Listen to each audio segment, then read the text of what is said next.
सोलापूर शहरातील जुना विडी घरकुल प्रभाग क्रमांक 10 मधील D2 ग्रुप येथील दत्त मंदिरात श्री मार्कंडेय जयंतीनिमित्त नूतन नगरसेवक प्रथमेश कोटे यांचा तसेच सतीश सिरसिला, वासुदेव एलदंडी आणि अविनाश दासरी यांचा विनायक नक्का आणि प्रभागातील नागरिकांच्या हस्ते सत्कार करण्यात आला। यावेळी बोलताना नगरसेवक प्रथमेश कोटे म्हणाले की निवडणुकी दरम्यान दिलेली सर्व आश्वासने पूर्ण केली जातील। प्रभागाच्या विकासासाठी जास्तीत जास्त निधी आणण्याचा प्रयत्न केला जाईल। तसेच दत्त मंदिराशी संबंधित प्रश्नही लवकरात लवकर सोडवण्यात येतील। यावेळी माजी नगरसेवक विठ्ठल कोटा, युवा पत्रकार प्रवीण साका, श्रीकांत सग्गम, चिरंजीवी आयल, निखिल आकेल, नागेश इंजामुरी आदी उपस्थित होते।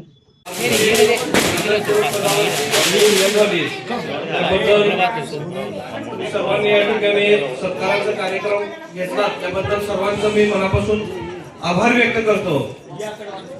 निश्चितपणाने आपण दिलेलं प्रेम, आशीर्वाद मतपेटीतून दिसून आलं आणि मोठ्या मताधिक्याने आमच्या सर्वांचा विजय झाला।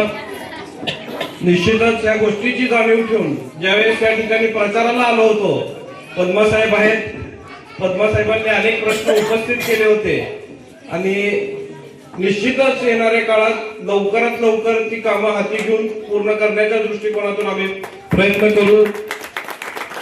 आजचा कार्यक्रम यशस्वी करण्याकरिता ज्यांनी ज्यांनी परिश्रम घेतले असे मोहनजी पल्ली साहेब, रामलूजी इंजामुली साहेब, नरेशजी पासकंटी साहेब, अरविंदजी मादास साहेब, महेंद्रजी पद्मा साहेब, जयप्रकाशजी आकेल साहेब, आपल्या भागातील माजी नगरसेवक, आमचे मार्गदर्शक सन्माननीय विठ्ठल कोटा मेंबर, त्याचबरोबर लक्ष्मणांना आकेल, दीपकजी दोंता साहेब, ज्यांनी आम्ही नगरसेवक व्हावं यासाठी परिश्रम घेतले असे आनंदजी नंगी साहेब, श्रीकांतजी सग्गम, चिरंजीव आयलजी, नागेशजी इंजाबोरी, सदानंदजी आकिम, या ज्यांची नावं राहिली असतील, गोस्की साहेब आहेत, अजून नक्काश जी आहेत, जे अध्यक्ष आहेत, अरविंद काका आहेत, ज्यांची ज्यांची नावं राहिली असतील ते सर्वच प्रमुख नेतेगण, उपस्थित माता बंधू भगिनींनो, खर तर इथं यायला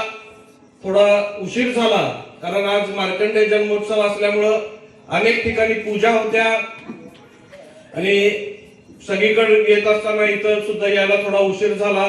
त्याबद्दल प्रथमतः सर्वांची मनापासून दिलगिरी व्यक्त करतो।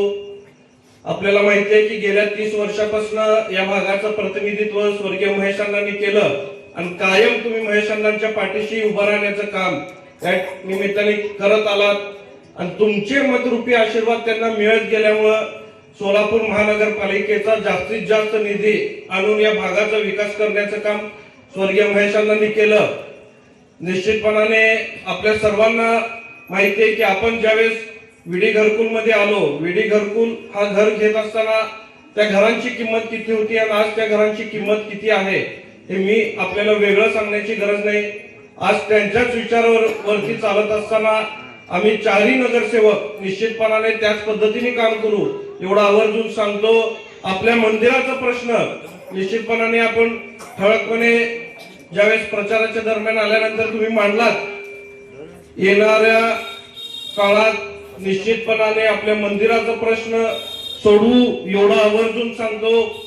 जरी आपलं मताधिक्य दुसऱ्या क्रमांकाचं असलं, आपल्याला माहिती आहे की जयकुमार भाऊ गोरे आपले पालकमंत्री ज्यावेळेस विडी घरकुल मध्ये सभा घेतले त्यावेळेस त्यांनी सांगितलेलं की सोलापुरात जास्ती लीडनी जर कोण येईल तर त्या प्रभागाला 10 कोटी रुपयाचा निधी आम्ही देऊ आणि 1 नंबरला माझे भाऊजीच विनायक दादा कोंड्याले निवडून आले आणि त्यांना ते 10 कोटी रुपयाचा निधी त्यांनी तत्काळ जाहीर केला। निश्चितपणाने आम्ही त्या दिवशी त्यांना सांगितलं आम्ही पण 1000-1500 फक्त मागे आहोत, त्यामुळं आमच्याकडे दुर्लक्ष करू नका एवढंच आवर्जून या निमित्ताने सांगतो। दत्त मंदिरात उभारलेलो आहे, येणाऱ्या काळात आपल्या भागासाठी जास्तीत जास्त निधी आणून आपल्या भागातील सगळेच प्रश्न निश्चितपणाने सोडवतो एवढा आवर्जून सांगतो। कारण पालकमंत्री जयकुमार भाऊ गोरे हे निश्चित आपल्याची पाठीशी ठामपणे उभा राहताना आपल्याला पाहायला मिळेल। जरी बोलण्यातून त्यांनी फक्त 1 नंबरला देतो असं म्हणले, पण कृतीतनं निश्चितपणाने 2 नंबरला सुद्धा आपल्याला देतीलच एवढं आवर्जून सांगतो. येणाऱ्या काळात वेळोवेळी तुम्ही कधीही मला हाक मारा. मी तुमच्या कुटुंबातला सदस्य आहे, मी तुमचा लहान भाऊ आहे, तुमच्या घरातला मुलगा आहे हे समजून कधीही हाक मारा. मी तुमच्यासाठी कायम उभा आहे एवढं आवर्जून सांगतो. माझ्या बरोबर आमचे 4ही नगरसेवक निश्चितपणाने आपल्यासाठी कायम हजर राहतील एवढं आवर्जून सांगून इथं यायला पुन्हा एकदा उशीर झाल्यामुळे दिलगिरी व्यक्त करतो. बराच वेळ झालेला आहे, बऱ्याच ठिकाणी अजून मला जायचे आहेत.